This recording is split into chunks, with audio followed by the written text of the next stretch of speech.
So the next category of macromolecules we're going to discuss in this lecture is proteins. And proteins are the polymers of subunits called amino acids.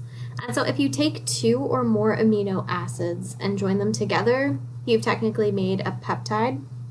Once that chain of amino acids gets much longer and you add many amino acids together, you make the polymer of proteins, which is known as a polypeptide. And then once you give that polypeptide or that long chain of amino acids some kind of structure or fold it into a particular shape, it becomes a protein. And so peptides can be extended into longer chains called polypeptides and are then folded into a functional shape, which is what a protein is. And the monomers of proteins, as we said before, are amino acids. And there are 20 different amino acids that make up all of the different proteins in our bodies. And amino acids are similar in structure, but they differ in one specific way. They differ by what's present in this group or their R or variable group. And depending on what that R group is and what atoms and elements make up that R group, can confer different chemical properties to the amino acid.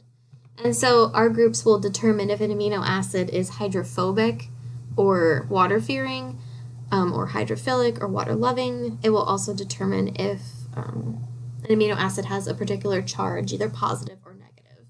And once again, it's not important for this class that you know these structures. It's just important to see some of the variety of the molecules or of the amino acids that make up proteins. And proteins can have a lot of different functions. They function heavily in metabolism as enzymes that can speed up or accelerate chemical reactions. Proteins can provide structure and support. They can also work to transport other substances, either into and out of cells or throughout an organism, like hemoglobin protein transports oxygen within the blood. Proteins can also function in defense. Antibodies are proteins. They're particularly relevant right now in this COVID-19 pandemic.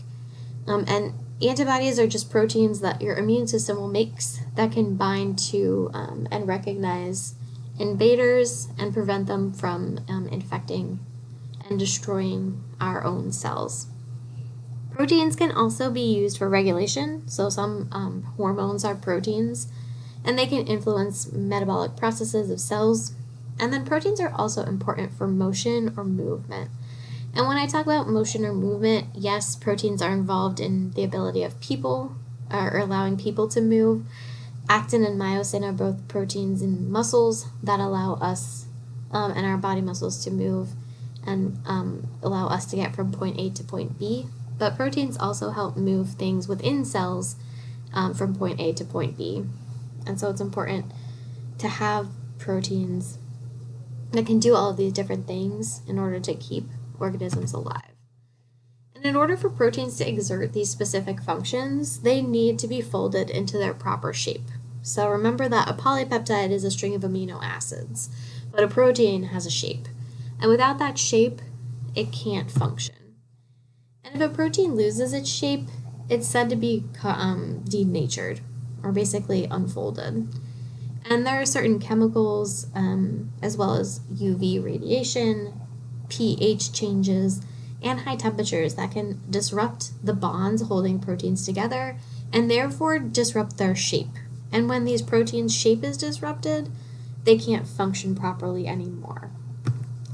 And one of these, and high temperature, as I said, is one of these things that can denature or affect proteins.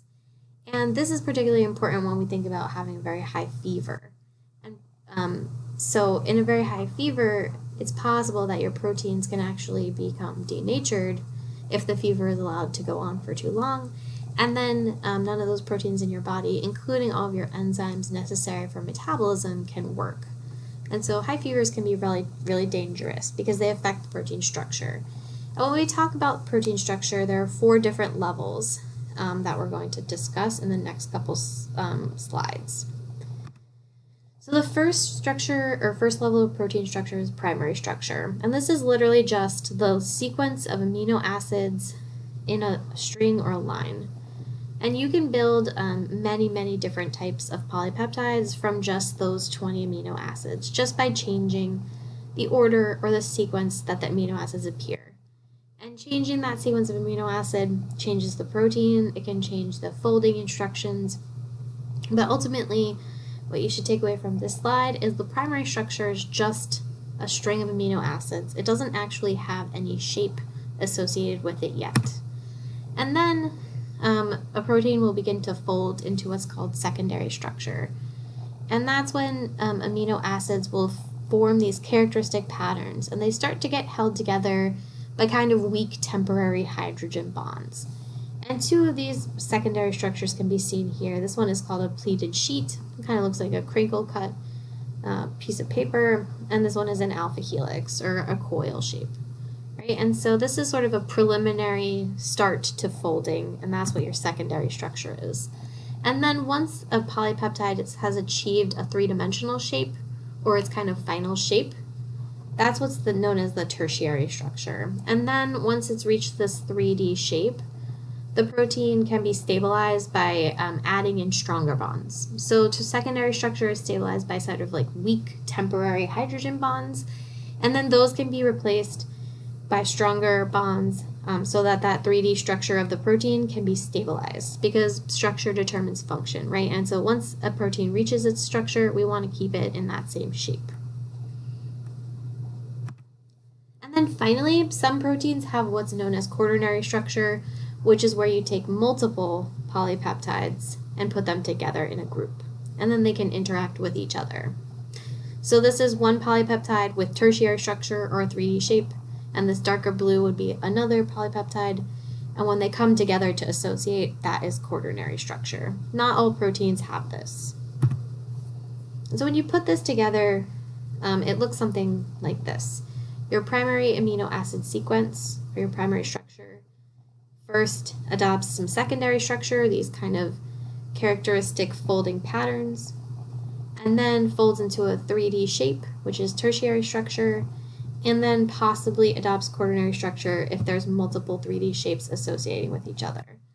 And I commonly think of protein structure in terms of origami, right, and protein folding in terms of making an origami swan, right?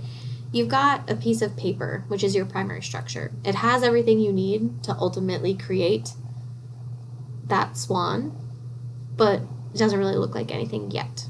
And then you make the first couple folds, and that would be your secondary structure. It still doesn't look like the final product, but you've started the process of folding. Then, once you've achieved that kind of swan shape, that would be considered tertiary structure.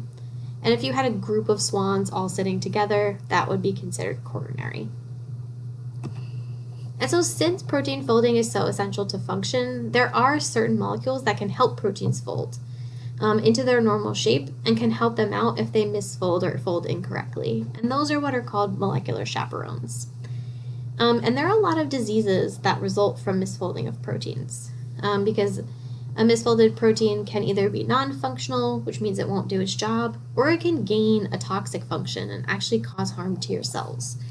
And so some of the diseases you can see here, like Alzheimer's, Parkinson's, and ALS, or Lou Gehrig's disease, result from misfolded proteins in the brain. These are your neurodegenerative disorders.